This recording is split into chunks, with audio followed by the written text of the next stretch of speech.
15 വർഷത്തെ വിശ്വാസം. ഇനി വിദേശ വിദ്യാഭ്യാസം വിശ്വസ്തരിലൂടെ. Neethu's study abroad. നിന്നോട് ആരെങ്കിലും ചോദിച്ചത് എന്തുകൊണ്ട് നിനക്ക് വീണ വായിക്കുന്നോണ്ടാണോ? പിന്നല്ലാതെ എന്നോട് എത്ര പേരോ ചോദിക്കാറുണ്ട്. പക്ഷെ ഞാൻ വീണ ഭയങ്കര പാട്ട് പാടുന്നത് മറ്റേ പൊര കത്തുമ്പോ വീണ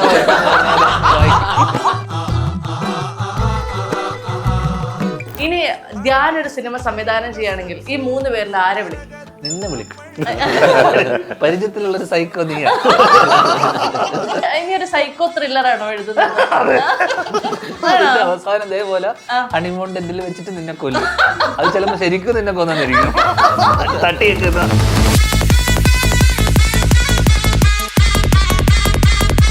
വല്ലവരുടെ ഭാര്യ മിക്കവാറും പറയാറുള്ളതും ഞാൻ അനുസരിക്കാത്തതുമായ ഒരു കാര്യം ഡാഷാണ്. ഞാൻ കേൾക്കട്ടെ. ഇന്ന് വേണ്ട, നാളെ മതി.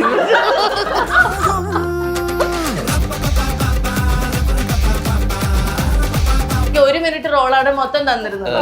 എന്നിട്ട് അത് കണ്ടി ധ്യാൻ 15 സെക്കൻഡാക്കി വെട്ടി ചുരുക്കി കേട്ടാ. എന്നോട് പറഞ്ഞു അതൊന്നും വേണ്ട. നയൻതാര കഴിഞ്ഞാൽ വിളിക്കുന്ന നായിക ഞാനാണെന്നൊക്കെ പറഞ്ഞ എന്നെ വിളിച്ചത്. അത് കഴിഞ്ഞിട്ട് കിട്ടിയ സാധനം എന്റെ പൊന്നെ വെടിക്കെട്ട് സാധനം. ഇതിനകത്തൊന്നും ഒരു കാര്യമില്ലാന്നേ. പണ്ട് ഇതുപോലത്തെ എന്റെ ഒരു ക്ലിപ്പ് ഇറങ്ങിയിട്ടുണ്ടായിരുന്നു. ഈ ആളുകൾ വെറുതെ ദുഷിപ്പൊക്കെ പറഞ്ഞുണ്ടാക്കുന്നതാണ്. ഭാര്യയെ പേടിയുണ്ടോ ഇല്ലയോ? സത്യം നല്ല പേടിയുണ്ട്. ഇന്നലെ ഞാനൊരു ഷർട്ട് അയച്ചിട്ട് അവളെ ഉമ്മ വയ്ക്കുന്ന ഒരു സീനുണ്ട്.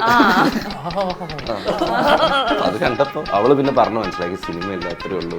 എന്തുകൊണ്ടാണ് ആലിയ ഭട്ടിനോട് ഇഷ്ടം തോന്നുന്നത്? രൺബീർ കപൂറിന്റെ ഭാര്യ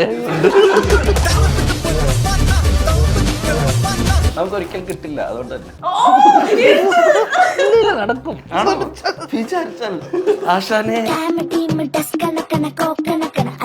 ധ്യാൻചേട്ടന് വേണ്ടി പ്രത്യേകിച്ച് എഴുതിയൊന്നുമില്ല, നമ്മൾ കൊടുത്ത സാധനം ധ്യാൻചേട്ടൻ ചെയ്തു. പക്ഷെ അതുകൊണ്ട് ഞാൻ ഇവനോട് പറഞ്ഞു, ജീവിതത്തിൽ ഞാൻ ഇതിന്റെ നേരെ വിപരീതമാണ്. അപ്പൊ എനിക്ക് തോന്നുന്ന പുരുഷന്മാരോട് മാത്രമേ എനിക്ക് താല്പര്യം. ധ്യാനും നയനയും വിവാഹിതരാകാൻ തീരുമാനിച്ചു. തീരുമാനിച്ചെങ്കിൽ അത് ആ തീരുമാനത്തിൽ ഉറച്ചു നിൽക്കുന്നു. ആ ഉറപ്പ് പൊളിക്കാൻ വേണ്ടി ഞാൻ വരുന്നു. വില്ലനെ അടിച്ചിട്ടിട്ട് പല്ല് കൊഴിച്ച് അവരെ ജീവിക്കാൻ അനുവദിക്കുന്നു. അടിച്ചിട്ടില്ല, അടിച്ചേനെ. ഫ്ലൂട്ട് കഴിഞ്ഞപ്പോ അടിച്ചേനെ.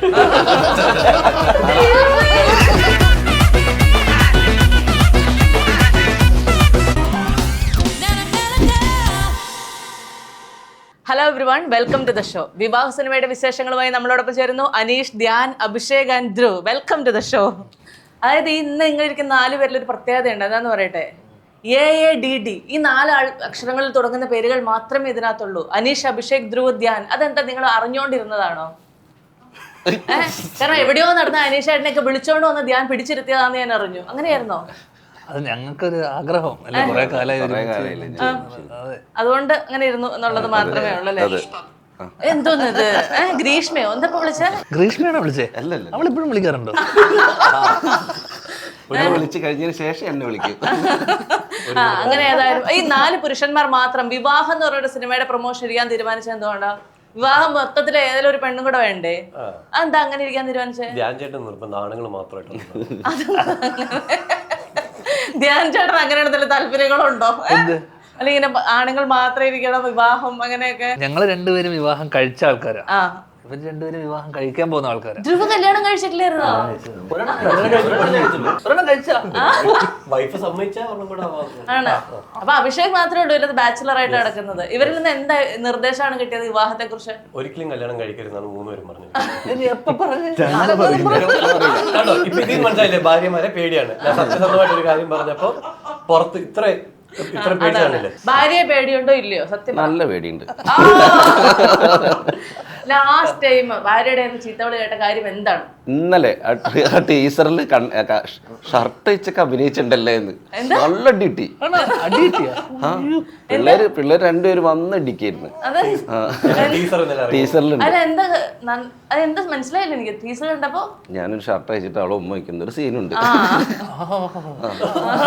അത് കണ്ടപ്പോ തൊട്ടടുത്ത് അവളെ ചെടി പിള്ളേര് പൊരിഞ്ഞടി. അവള് പിന്നെ പറഞ്ഞു മനസ്സിലാക്കി സിനിമ ഇല്ല അത്രേ ഉള്ളൂ. പക്ഷെ ബാക്കിയൊക്കെ റിയൽ ആയിട്ട് ചെയ്തത് അല്ല. അനീഷിന്റെ വലിയ ആഗ്രഹങ്ങളായിരുന്നു പലതും. എങ്ങനെയൊക്കെയുള്ള ആഗ്രഹങ്ങൾ ഉണ്ടായിരുന്നു, അതൊക്കെ സിനിമയിലൂടെ സാധിച്ചല്ലോ. അഭിഷേക് ധ്യാനാണെന്നുള്ളത് കൊണ്ട് ധ്യാനിന് വേണ്ടി പ്രത്യേകമായി എഴുതി ചേർത്ത ഒരു സാധനം എന്താണ്? എന്റെ കഥാപാത്രം കേട്ട് കഴിഞ്ഞാലുണ്ടല്ലോ, ഞാനല്ലാതെ ഇത് വേറെ ഇവൻ അത്രയ്ക്ക് പോലും ചെയ്യില്ല. മോശമായിരുന്നോ? അത്രയല്ല, ധ്യാൻ ചേട്ടന് വേണ്ടി പ്രത്യേകിച്ച് എഴുതിയൊന്നുമില്ല. നമ്മൾ കൊടുത്ത സാധനം ധ്യാൻ ചേട്ടൻ ചെയ്തു. അത്രയ്ക്ക് മോശമായിരുന്നു. ഞാനല്ല വേറെ ഒരാളും ചെയ്യില്ലെന്ന്. എന്റെ മുഖത്ത് നോക്കി പറഞ്ഞു, എന്റെ ജീവിതത്തിൽ ഞാൻ ഇതിന്റെ ഓപ്പോസിറ്റാ, നിനക്ക് വേണ്ടി ഞാൻ ചെയ്തിട്ട് പോകുന്നു. അതെന്നെ അത് സിനിമ കണ്ടാൽ മാത്രമേ മനസ്സിലാവുള്ളൂ അല്ലേ? സെറ്റിലെത്തിയപ്പോ കഴിഞ്ഞിട്ടാണ് നീ ഉണ്ടല്ലോ എന്താണ് നിന്റെ കഥ ചോദിച്ചത്. അല്ല, കഥ എനിക്കൊരു ഐഡിയ ഉണ്ടായിരുന്നു. 4 കുടുംബം, 4 പ്രശ്നങ്ങൾ, കാര്യങ്ങള് അതൊക്കെയാണെന്ന് അറിയാം. അതിൽ എന്റെ പ്രശ്നം ഭീകര പ്രശ്നമായിരുന്നു. ഓക്കെ, ആ പ്രശ്നം എന്താണെന്ന് അറിഞ്ഞപ്പോ ഈ ബാക്കിയുള്ളവരുടെ പ്രശ്നങ്ങളൊന്നും അല്ല എന്റെ പ്രശ്നം. ഒരു വലിയ പ്രശ്നം. പക്ഷെ അതുകൊണ്ട് ഞാൻ ഇവനോട് പറഞ്ഞു, ജീവിതത്തിൽ ഞാൻ ഇതിന്റെ നേരെ വിപരീതമാണ്.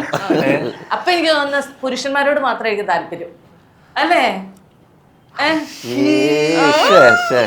പിന്നെ അങ്ങനെ ഒരു മിണ്ടുണ്ട്, പുരുഷന്മാരോട് അങ്ങനെ തോന്നിക്കഴിഞ്ഞാൽ അത് തെറ്റാണ്. അല്ല, തെറ്റല്ല. ജീവിതത്തിൽ ഞാൻ നേരെ തിരിച്ചാണെന്ന് പറഞ്ഞു. അതുകൊണ്ട് LGBT അല്ലെങ്കിൽ അതല്ല, ഞാൻ അതിന് തെറ്റാന്ന് പറഞ്ഞില്ലല്ലോ. നീ പറഞ്ഞല്ലോ, ഇത് നീ ഇല്ല, ഞാൻ കട്ട് ചെയ്ത് തെറ്റാന്നല്ല.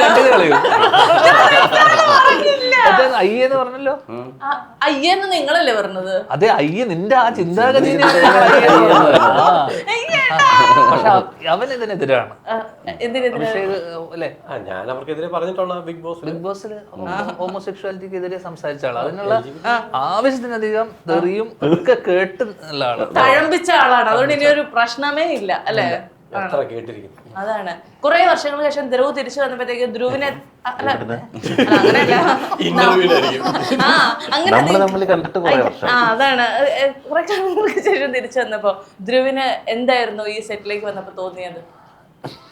കുറെ കാലമായല്ലോ തിരിച്ചു വരായിരുന്നു. വേറെ സെറ്റ് നീ വന്നത് പള്ളിച്ചട്ടമ്പിയുടെ സെറ്റിൽ നിന്നാണ്. അതെ, പക്ഷെ ധ്യാന്റെ കൂടെ കുറെ കാലങ്ങൾക്ക് ശേഷം അല്ലേ? ഞങ്ങൾ ആദ്യമായിട്ടാ. അത് തന്നെ ഞാൻ ഉദ്ദേശിച്ചേ. എന്താ പോ, ഞങ്ങൾ തമ്മിൽ സീൻസ് ഇല്ല, ഞങ്ങൾ കണ്ടിട്ടുണ്ടായിരുന്നില്ല. കഥ വായിച്ചിട്ടുണ്ടായിരുന്നു. കഥ വായിച്ചിട്ടുണ്ടായിരുന്നു. ആണ് ധ്യാൻ കഥ പക്ഷെ ആ സമയത്ത് ഞങ്ങൾക്ക് ഇല്ല. ഞങ്ങള് കോമ്പിനേഷൻ ഓഫ് ഇവര് 3 പേരും കഥ ആദ്യമേ വായിച്ചു. അതിൽ ഇവർക്ക് വേണ്ടാതായ ഒരു കഥാപാത്രമാണ് എന്റെ കഥാപാത്രം. ആരും ചെയ്യൂല എന്ന് പറഞ്ഞപ്പോ ഞാൻ ദൈവമേ, ആദ്യമായിട്ടാണ് ഒരു സിനിമ ഇങ്ങനെ ഇന്റർവ്യൂ എടുത്തു കഴിഞ്ഞാൽ ഇത് എന്താ സംഭവിക്കുന്നതെന്ന് കാണണം എന്ന് തോന്നുന്നത്. കണ്ടു കഴിയുമ്പോ ആ മോഹം അങ്ങ് തീരുമെന്നാണോ? കണ്ടു കഴിയുമ്പോ വീണ പറയും, ഇവനെ വിളിച്ചു ചീത്ത പറയും. ആണോ? അങ്ങനെയാണ്. ശരി, അങ്ങനെ ഞാൻ പെട്ടെന്ന് ഉത്തരം പറയാൻ പറ്റുന്ന കുറച്ച് ചോദ്യങ്ങൾ എല്ലാവരോടും ചോദിക്കാൻ പോകണേ. നമുക്ക് ധ്യാനം തന്നെ തുടങ്ങാം. എന്റെ ഫോണിന് സംസാരിക്കാൻ കഴിഞ്ഞിരുന്നെങ്കിൽ അതെന്നെ ഡാഷ് എന്ന് വിളിച്ചായിരുന്നു. എന്നെ അനീഷ് വിളിക്കുന്ന ഒരു സാധനമുണ്ട്. അവളെന്തോ തെറിയ ഉദ്ദേശിച്ചു. ഞാൻ അങ്ങനെ ഒന്നും ഉദ്ദേശിച്ചില്ല. കുലിച്ചത മനസ്സ് അങ്ങനെ ആലോചിച്ചു പോയതാ. അങ്ങനത്തെ ഫോണാണ് ആശാന് ഗുരു വിളിച്ചു പോകും. അതാണ് അതുപോലെ കയ്യിലൊരു. ഓക്കെ, പണിയൊന്നും ഇല്ലെങ്കിൽ ഞാൻ വീട്ടിലിരുന്ന് ഡാഷ് ചെയ്യും.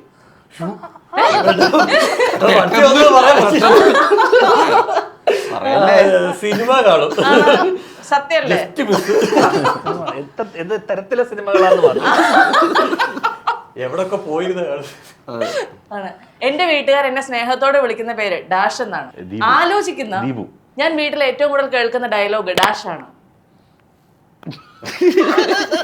അതിവിടെ പറയാൻ പറ്റൂല. ആ പാത്രമൊക്കെ ഒന്ന് കഴുകി വെച്ചൂടെ? എന്റെ വീക്ക്നെസ് ഡാഷ് ആണ്. പറഞ്ഞോ? ഇന്റർവ്യൂ പോലുള്ള ഇന്റർവ്യൂ ഒരു വീക്ക്നെസ്. അതല്ലേ? എന്നോട് ഭാര്യ മിക്കവാറും ഏത് ഭാര്യ? വല്ലവരുടെ ഭാര്യയാണെങ്കിൽ പിന്നെ വല്ലവരുടെ ഭാര്യ മിക്കവാറും പറയാറുള്ളതും ഞാൻ അനുസരിക്കാത്തതുമായ ഒരു കാര്യം ഡാഷ് ആണ്. ഞാൻ കേൾക്കട്ടെ. ഇന്ന് വേണ്ട, നാളെ മതി.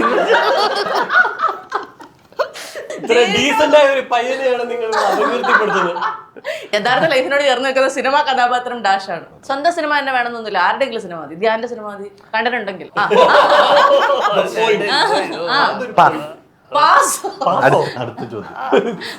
അങ്ങനെയൊന്നുമില്ല. ഒരാളോട് ഒരു ചോദ്യം എന്റെ ഉള്ളൂ. അങ്ങനെ ഏതെങ്കിലും ലാലേട്ടന്റെയോ എന്തെങ്കിലും എന്തെങ്കിലും പറയാൻ ആഗ്രഹമുണ്ടോ? ടിക് ടിക് 1 2 3 4 5 ഇല്ല. എന്റെ സെലിബ്രിറ്റി ക്രഷ് ഡാഷ് ആണ്. ഇല്ലാത്തായിരുന്നു ചോദിച്ചാ ആലിയ ഭട്ടിനോടാണ് ക്രഷ്. ആലിയ ഭട്ട്. ആലിയ ഭട്ട്. ആലിയ ഭട്ടിനോടോ? ഒരു ചെറിയ കുട്ടിയല്ലേ? കുട്ടിയോ? അല്ല എന്നാലും കുട്ടിയുള്ള കുട്ടിയാണ്. അവർക്ക് കുട്ടിയായി അറിഞ്ഞില്ലേ? അതെ, എന്നാലും ചെറിയ കുട്ടിയല്ലേ മൊത്തത്തിൽ. ആലിയ ഭട്ടിനോടാണ് ഒരു ക്രഷ് എന്ന് ചോദിച്ചപ്പോ അതിന് ഉത്തരം അതിന് നീ ചോദ്യം ചെയ്യുന്നുണ്ട്. എന്തുകൊണ്ടാണ് ആലിയ ഭട്ടിനോട് ഇഷ്ടം തോന്നുന്നത്? അത് ചോദിക്കാട്ടോ. രൺബീർ കപൂറിന്റെ ഭാര്യ നമുക്ക് ഒരിക്കലും കിട്ടില്ല, അതുകൊണ്ട് തന്നെ നടക്കും. വിചാരിച്ചാൽ ആശാനെ എന്നോട് ഭാര്യ മിക്കവാറും പറയാറുള്ളത്, പക്ഷെ ഞാൻ ചെയ്യാത്തതുമായ ഒരു കാര്യം ഡാഷാണ്. ഇതുപോലെ ഇന്റർവ്യൂ കൊടുത്ത് ബായ് തോന്നുന്നു വിളിച്ചു പറയുന്നത്. പ്രത്യേകിച്ച് എന്റെ അല്ല ഞങ്ങൾ തമ്മിലുള്ള ഇരിക്കുവശം എന്നെ കുറിച്ച് ഒരിക്കലും അങ്ങനെ പറയില്ല. ഒരിക്കൽ കൂടി വർക്ക് ചെയ്യണമെന്ന് ആഗ്രഹിക്കുന്ന ഒരു ഡയറക്ടർ അല്ലെങ്കിൽ ഡാഷ് ആണ്. ഞാൻ ആകെ 2-3 പടം ചെയ്തിട്ടുണ്ട്. അല്ല എന്നാലും നടനെ പറയണോ? എനിക്ക് നടൻ. ധ്യാൻ ചേട്ടൻ. എന്താ അങ്ങനെ? നല്ല രസമാണ്. പുള്ളിയും എന്തായാലും പോയി അഭിനയിച്ചിട്ട് വരും, ഞാനോട് ചുമ്മാ ഇരിക്കും.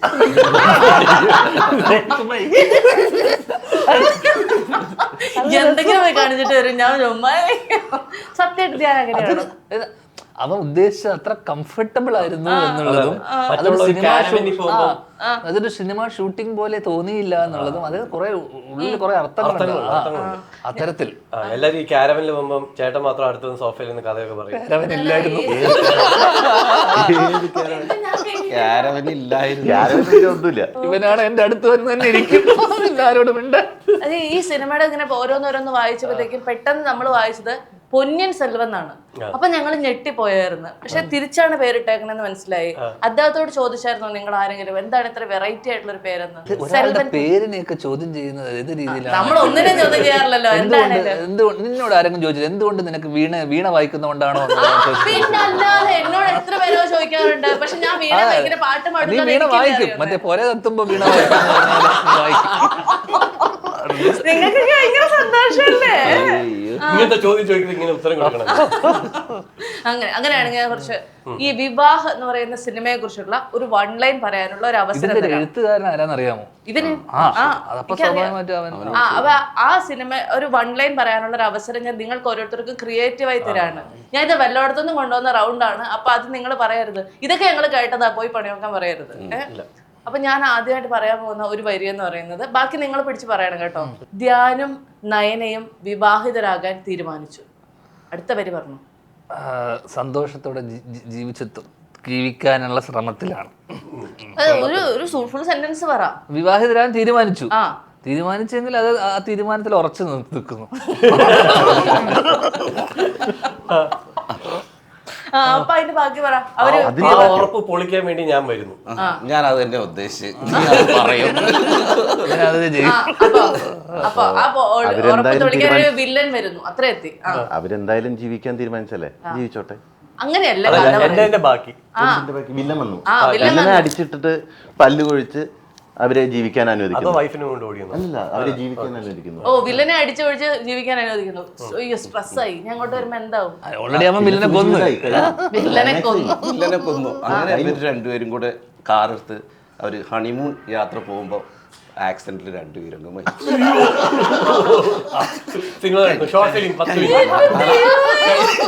ഈ പറഞ്ഞ കഥയുമായിട്ട് യഥാർത്ഥ വിവാഹത്തിനുള്ള ചെറിയ ബന്ധം എന്താണ്? ആദ്യത്തെ ഒരു 2 ഡയലോഗ് മാത്രമേ ഉള്ളൂ സിനിമ. ബാക്കിയെല്ലാം നശിപ്പിക്കാൻ വന്നെന്നുള്ളതും അടിച്ചിട്ടില്ല. അടിച്ചേനെ ഫ്ലൂട്ട് കഴിഞ്ഞപ്പോ അടിച്ചേനെ. ആണ് ധ്യാനിനെ സുഖിപ്പിക്കാനായിട്ട് പറയരുത്. പക്ഷെ നമ്മളെന്താ സിനിമ എന്തായാലും ഷൂട്ടൊക്കെ നടക്കുമ്പോഴത്തേക്കും കണ്ടുകൊണ്ടിരുന്ന ഒരാളല്ലേ. ഇതിൽ ഏറ്റവും എക്സലന്റ് ആയിട്ട് അഭിനയിച്ചു എന്ന് തോന്നിയത് ആരാണ്? അവനവനെ തന്നെ. ബെഡ്റൂം സീൻ അതെന്തായിരുന്നു? Bedroom scene. അതിൽ ഞാനൊരു സ്പെഷ്യലിസ്റ്റ്.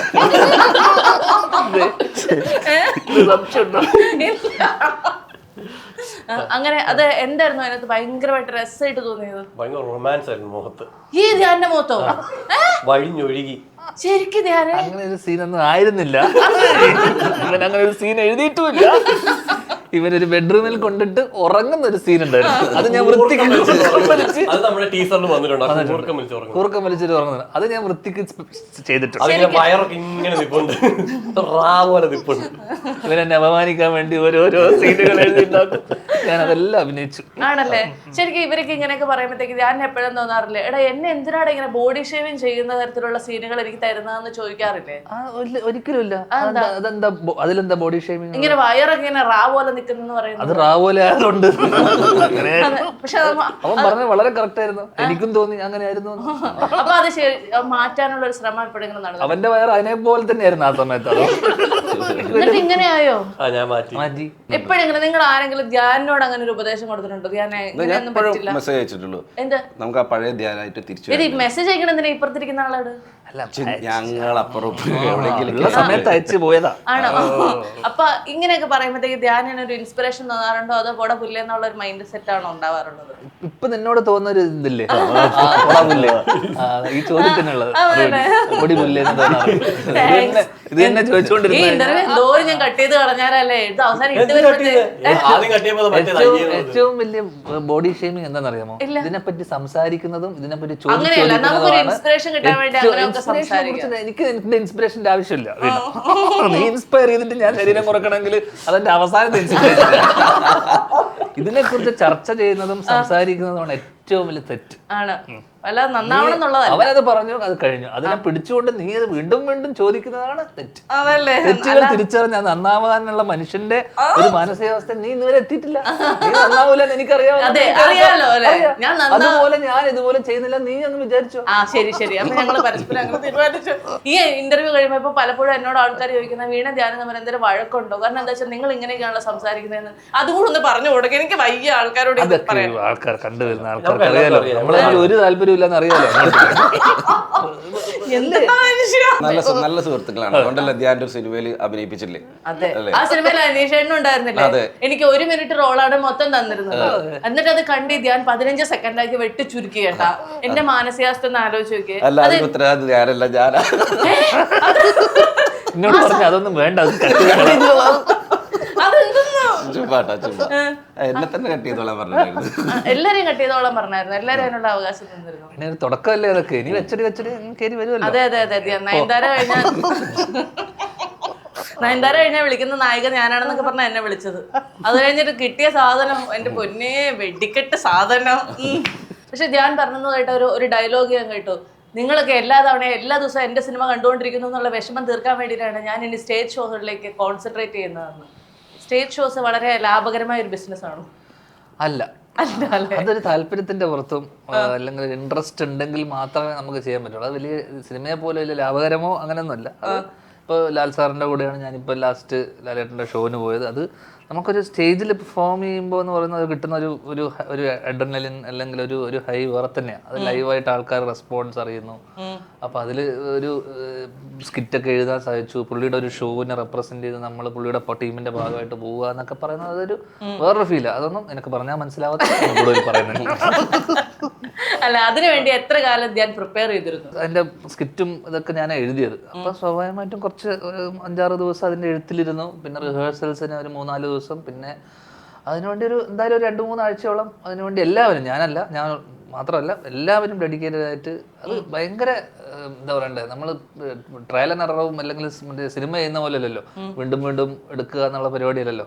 അപ്പം അത്രയും റിഹേഴ്സൽസ് വേണം. അത്രയും. എന്നിട്ട് അവിടെ വെച്ച് എന്തെങ്കിലും പാളിപ്പോയായിരുന്നു? ഇല്ല, പാളിപ്പോയിട്ടില്ല. ഒരു സ്ഥലത്ത് പോലും പാളിയിട്ടില്ല. അതെന്താന്ന് വെച്ചാൽ നമ്മളെല്ലാവരും അതെല്ലാം ലൈവായിരുന്നു. സാധാരണ പ്രീ റെക്കോർഡഡ് ആയിരിക്കും ചിലപ്പോൾ സ്കിറ്റുകൾ അല്ലെങ്കിൽ പാട്ടുകൾ പ്രീ റെക്കോർഡഡ് ആയിരിക്കും. ഇതെല്ലാം ലൈവായിരുന്നു. ലാലേട്ടൻ്റെ പാട്ടുകളായിക്കോട്ടെ, നമ്മളെ പാട്ടുകളായിക്കോട്ടെ, ചിത്ര ചേച്ചി എല്ലാവരുടെയും ലൈവായിരുന്നു. സ്കിറ്റ് ഉൾപ്പെടെ ലൈവായിട്ട് ചെയ്യുക ചെയ്ത്. അപ്പം അതുകൊണ്ട് തന്നെ അത്രയും തറവായിട്ടുള്ള റിഹേഴ്സൽസ് ഉണ്ടായിരുന്നു, റൺ ത്രൂ ഉണ്ടായിരുന്നു. അതുകൊണ്ട് തന്നെ അത് വളരെ പാളാതെ പഠിച്ച് ചെയ്തതാണ് എല്ലാവരും. വിവാഹം എന്ന് പറഞ്ഞ സിനിമയിലേക്ക് ധ്യാനെ തന്നെ വേണമെന്നുള്ളത് എങ്ങനെയാണ് തീരുമാനിച്ചത്? ഞാനല്ലാതെ ആരും ചെയ്യില്ല. എന്തുകൊണ്ട് ഇഷ്ടമാണ്? കറക്റ്റ് ക്യാരക്ടർ ആയിരുന്നു. അപ്പൊ അതുകൊണ്ട് അതിലും ബെസ്റ്റ് ആയിട്ട് നമുക്ക് വേറെ ആളെ കിട്ടില്ല എന്നുള്ളത് നമുക്ക് മനസ്സിലായി. അപ്പൊ ആദ്യം തന്നെ ധ്യാൻ എന്നുള്ള മനസ്സിൽ കണ്ടുകൊണ്ടാണോ കഥ എഴുതിയത്? അങ്ങനൊന്നുമില്ല, ഞാൻ ആരും മനസ്സിൽ കണ്ട് എഴുതാറില്ല. ഞാൻ ആദ്യം കണ്ട അവനെയാ. അതാദ്യമേ നല്ലൊരു സാധനം അവനെ എഴുതി വെച്ച് ഏത് വണ്ടന്മാര് ചെയ്താലും കുഴപ്പമില്ല. ധ്രുവ സിനിമയിലേക്ക് ധ്രുവിനെ വിളിച്ചപ്പോഴത്തേക്കും എന്തായിരുന്നു നോക്കിയത്? ഞാൻ ആരൊക്കെ ഉണ്ടെന്ന് നോക്കി, കഥയൊന്ന് കേട്ടു, കഥ കേട്ടു, പിന്നെ അങ്ങനെ ജോയിൻ ചെയ്യുക ചെയ്തു. ആണ്. വേറെ എന്തെങ്കിലും ഒരു കണ്ടീഷൻ പറഞ്ഞിരുന്നോ? ഒരു എനിക്ക് ഇങ്ങനെ ഒരു കാര്യം വേണം, അല്ലെങ്കിൽ ഇപ്പൊ കാരവൻ വേണമെന്നോ, അല്ലെങ്കിൽ അങ്ങനെയൊക്കെ ചോദിച്ചാൽ കിട്ടൂല. ഒരു കണ്ടീഷനും അവിടെ ഇല്ല, അവിടുത്തെ കണ്ടീഷൻ മാത്രമേ ഉള്ളൂ. ആണ് അല്ലേ?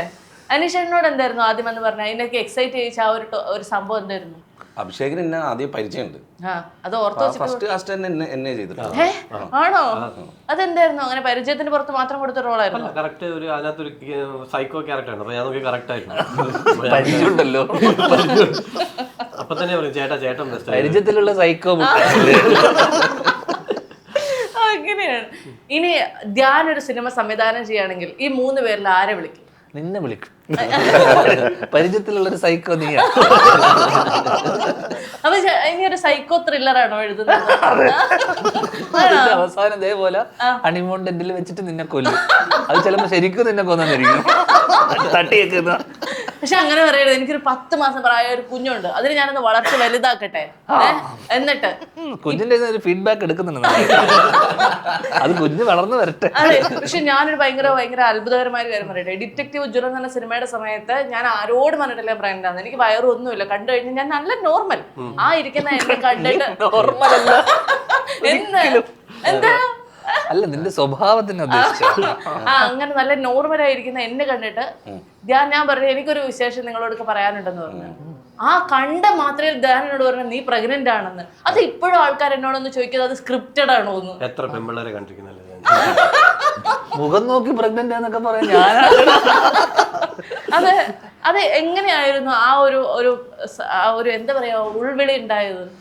എനിക്കൊരു വിശേഷം ഉണ്ടെന്ന് പറഞ്ഞു.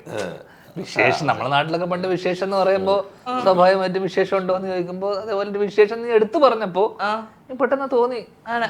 ഇന്ന് ആൾക്കാർ എന്നോട് കാണുമ്പോൾ ചോദിക്കും നിങ്ങൾ രണ്ടുപേരും കൂടെ വെറുതെ കളിച്ചല്ലേ എന്നൊക്കെ. അതായത് വെറുതെ ഓൾറെഡി സ്ക്രിപ്റ്റ് ഉണ്ടാക്കി വെച്ചിട്ട് സത്യം പറഞ്ഞാൽ നീ അതിന് ശേഷമാണോ പ്രഗ്നന്റ് ആയതെന്ന് എനിക്ക് സംശയമുണ്ട്. ഈ കണ്ടന്റ് ആദ്യം ഉണ്ടാക്കിയിട്ട്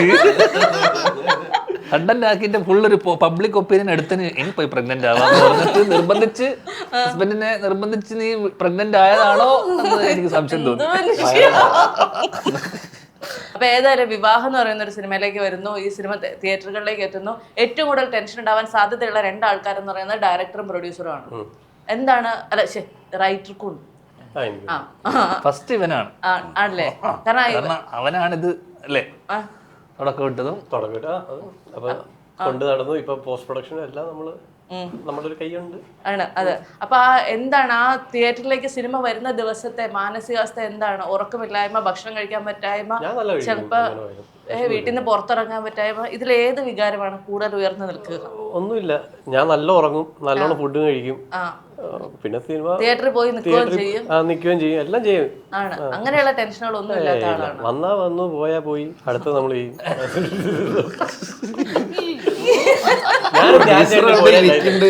എന്റെ ഇൻസ്പിറേഷൻ എവിടെ ഇരിക്കുന്നത്? അഭിഷേകേ ഞാനങ്ങനെയൊന്നുമല്ല പോടാ. ഇന്ന് വരെ ധ്യാൻ ഏത് സിനിമയാ ഫസ്റ്റ് ഷോ തിയേറ്ററിൽ പോയി കണ്ടത്? ഫസ്റ്റ് ഷോ തിയേറ്ററിലൊന്നും പോയി കണ്ടിട്ടില്ല. ആണ്. പടം കൊള്ളാമെന്ന് പറഞ്ഞ ആൾക്കാർ പറഞ്ഞു കേട്ടത് കണ്ടിന്റെ പുറത്ത് തിയേറ്ററിൽ പോയി കണ്ടത്? ഞാൻ പ്രിവ്യൂ പോലെ ഡിറ്റക്റ്റീവ് ഉജ്ജ്വലൻ തലേദിവസം കണ്ടിരുന്നു. പ്രിവ്യൂ ഷോ ഇട്ടപ്പോൾ പിന്നെ വർഷങ്ങൾക്ക് ശേഷം കണ്ടിരുന്നു. അതും അന്നത്തെ ദിവസം. അങ്ങനെ ചുരുക്കം ചില സിനിമകൾ മാത്രമേ കണ്ടിട്ടുള്ളൂ. അതും പകുതി അവിടെ നിന്ന് ഇവിടുന്നൊക്കെ ആയിട്ട് കണ്ടത്. അല്ലാതെ കണ്ടിട്ടില്ല. ഒറ്റൊരു ചോദ്യം കൂടെ എല്ലാവരോടും ചോദിച്ചാൽ അവസാനിപ്പിക്കാം. നിങ്ങളുടെയൊക്കെ ആദ്യത്തെ റെമ്യൂണറേഷൻ എത്ര രൂപയായിരുന്നു? നിന്നോട് പറയേണ്ടത് നിന്റെ ആദ്യത്തെ റെമ്യൂണറേഷൻ, നിന്റെ ഇപ്പോഴത്തെ റെമ്യൂണറേഷൻ പറ, നീ പറയൂ. ഇപ്പൊ ധ്യാനൊന്നും സഹകരിക്കാത്തതുകൊണ്ട് റെമ്യൂണറേഷൻ വളരെ കുറവാണ്. അത്രയാ കുറവ്. അതും എങ്ങനെ പറയാ?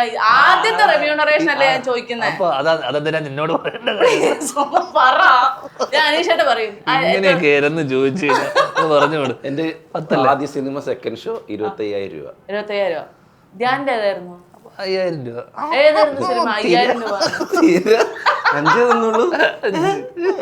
ശരിക്കായിരുന്നു 5,000 രൂപ തന്നോ? 5,000 രൂപ 5,000 രൂപ തന്നെന്ന് എനിക്ക് സംശയമുണ്ട്. കാരണം അഭിനയ മികവ് നമ്മുടെ പടമല്ലേ, ചേട്ടന്റെ പടമല്ലേ, അതുകൊണ്ട് പറഞ്ഞ 5,000 തന്നോ? ആവശ്യമില്ല. ഒന്നും തന്നില്ലല്ലോ അല്ലേ? സ്നേഹം മാത്രം. സ്നേഹം മാത്രം.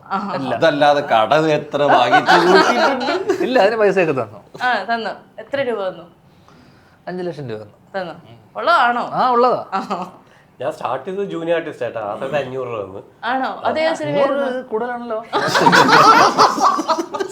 സത്യം ഓടിച്ചു വിടണ്ടായിരുന്നു മതി വന്നു. പിന്നെ സിനിമ ആദ്യത്തെ സിനിമയിൽ എനിക്കൊന്നും കിട്ടിയില്ല. രണ്ടാമത്തെ സിനിമയില് 50,000 പറഞ്ഞത് 40,000 തന്നു. ഇത് നീ എല്ലാം പറയല്ലോ. വിവാഹ കഥ എഴുതിയത് എത്ര തന്നു? അതിനൊന്നും കിട്ടിയില്ല. പറയാൻ പറഞ്ഞിട്ടുണ്ട്. ഫസ്റ്റ് കിട്ടിയ 500 തന്നെ തരും. ധ്രുവിന് എത്ര പേര്? ഞാനും ഫസ്റ്റ് പറയുകയാണെങ്കിൽ ജൂനിയർ ആർട്ടിസ്റ്റ് ആയിരുന്നു. അപ്പൊ 500 രൂപയാണ് എനിക്ക് കിട്ടിയത്. ഈ ജൂനിയർ ആർട്ടിസ്റ്റുകൾക്ക് 500 രൂപയാണ്. ഇപ്പൊ അത് ഉയർത്തിയോ? ഇത് 1000 രൂപ അടുത്തുണ്ട്. പക്ഷെ നമ്മുടെ കൈ കിട്ടുമ്പോൾ 500. അല്ല, പല റേറ്റിലുണ്ട് ജൂനിയർ ആർട്ടിസ്റ്റ്. സത്യം പറഞ്ഞു, റിച്ച് സൂപ്പർ റിച്ച് പറഞ്ഞല്ലോ. പറയണ്ട ഇനി. അതില് 1000, 1500, 750, 1500 സ്റ്റാർട്ട് ചെയ്യുന്നത്. 750 മുതൽ 500 ഇതുവരെ ഞാൻ കേട്ടിട്ടില്ല. പക്ഷെ നിങ്ങൾക്കൊക്കെ അങ്ങനെയാണെങ്കിൽ സന്തോഷിക്കാൻ ഒരു വക പറയട്ടെ. എന്നെ ആദ്യമായി ഒരു സിനിമയിൽ അഭിനയിപ്പിച്ചു, 5 പൈസ തന്നില്ല. അത് ആരാന്നും കൂടെ ചോദിക്കേ. ഈ നടുക്കിരിക്കണം. അതിന് നീ ഇങ്ങോട്ട് തരണം. അതുകൊണ്ട് ഏതായാലും അങ്ങനെയൊക്കെ പറഞ്ഞുകൊണ്ട് നമ്മൾ വിവാഹം എന്ന് പറയുന്ന സിനിമയുടെ പ്രൊമോഷൻസ് അവസാനിപ്പിക്കുകയാണ്. ഓഗസ്റ്റിൽ സിനിമ തിയേറ്ററുകളിലേക്ക് എത്തും. തീർച്ചയായിട്ടും സിനിമ തിയേറ്ററുകളിൽ പോയി കാണുക. നിങ്ങൾക്ക് എന്താണ് പെട്ടെന്ന് പറയാനുള്ളത്? സിനിമ പോയി കാണാൻ. ധ്യാൻ ചേട്ടന്റെ ഒരു നല്ലൊരു പടമാണ്. ധ്യാൻ ചേട്ടനിലൂടെ വിജയിക്കപ്പെടാൻ പോകുന്ന ഒരു സിനിമയാണ് വിവാഹം. എങ്ങനെയുണ്ട്? ശരിക്കും പറഞ്ഞാൽ 4 സ്ത്രീകളുടെ കഥയാണ്. നമ്മളെല്ലാരും അതിനകത്ത് ഒരു പാർട്ട് മാത്രമാണ്. ശരിക്കും ഇതിനകത്ത് ലീഡ് ചെയ്യുന്നത് 4 സ്ത്രീകളാണ്. അങ്ങനെ അപ്പൊ സിനിമ തിയേറ്ററുകളിലേക്ക് എത്തട്ടെ. സിനിമ വൻ വിജയമാകട്ടെ. Wishing all the very best. അടുത്ത സിനിമ ഏതാ ധ്യാനെ? അടുത്ത് ഒന്ന് ഓർത്തെടുക്കണം. അപ്പൊ ഏതായാലും all the very best and thank you so much. 15 വർഷത്തെ വിശ്വാസം. ഇനി വിദേശ വിദ്യാഭ്യാസം വിശ്വസ്തരിലൂടെ. Nido's Study Abroad.